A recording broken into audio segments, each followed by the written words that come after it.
Halo semua, bertemu kembali dengan saya Ibu Mei Riani atau Ibu Mei. Pada sesi ini kita akan membahas topik uji validitas dan uji reliabilitas dalam SPSS dalam mata kuliah Riset Metodologi in Accounting and Finance. Kalau teman-teman menggunakan data penelitian dengan kuesioner, maka wajib uji validitas dan uji reliabilitas. Nah, uji validitas jika uji signifikansi dilakukan dengan membandingkan R hitung dengan R tabel atau membandingkan nilai P atau nilai level of signifikansi biasanya 0,05.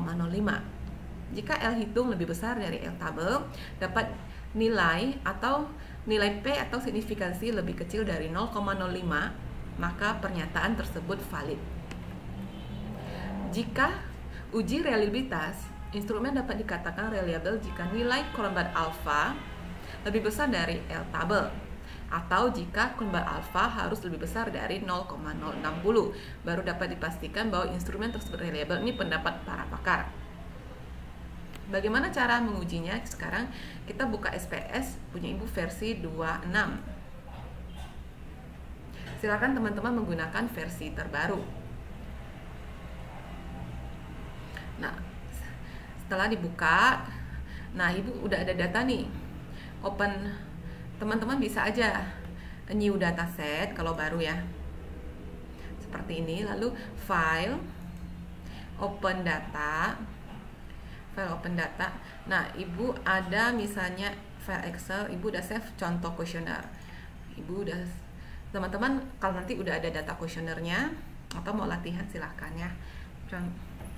Oke.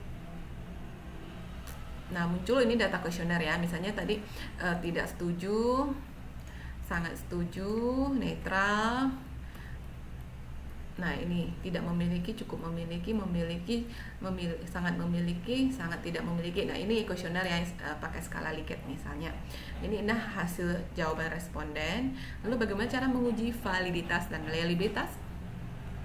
Analisis, SCARE, reliability analysis. Masukkan semua kuesioner yang akan kita uji. Misalnya ini kuesioner pernyataan yang kita sampaikan ke responden, kita masukkan. Lalu statistik, centang scale if item deleted, lalu continue. Oke. Nah, muncul, nah tadi total respondennya 33.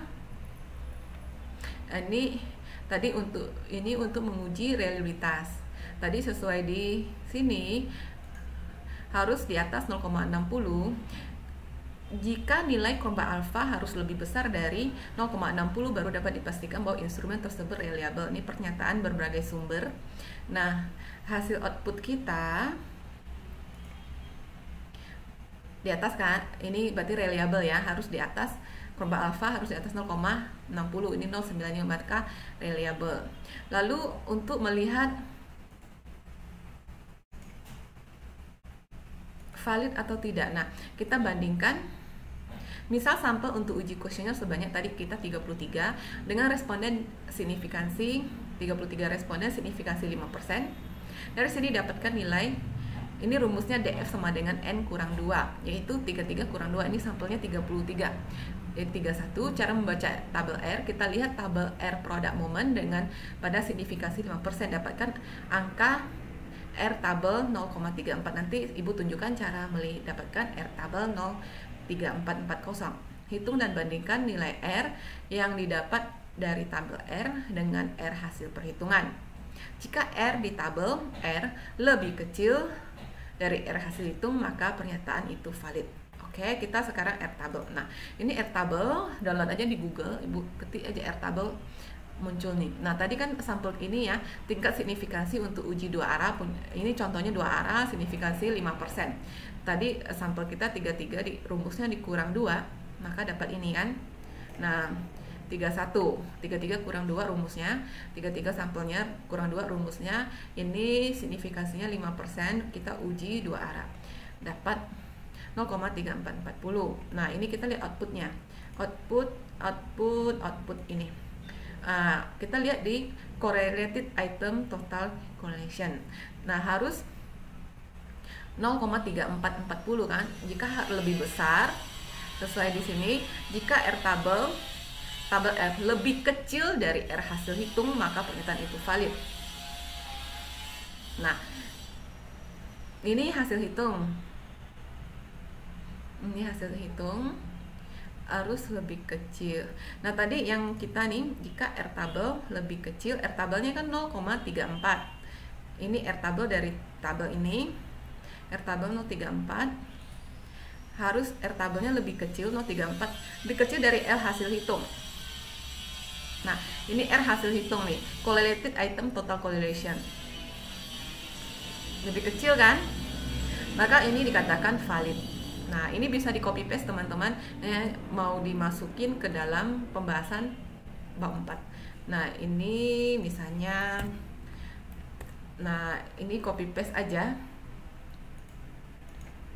Ini klik copy. Nah, ini misalnya mau dimasukkan ke pembahasan. Nah, demikian teman-teman cara menguji reliabilitas dan validitas kuesioner dengan SPSS. Demikian video ini, semoga bermanfaat. Sampai ketemu di video berikutnya. Sampai jumpa. Bye-bye.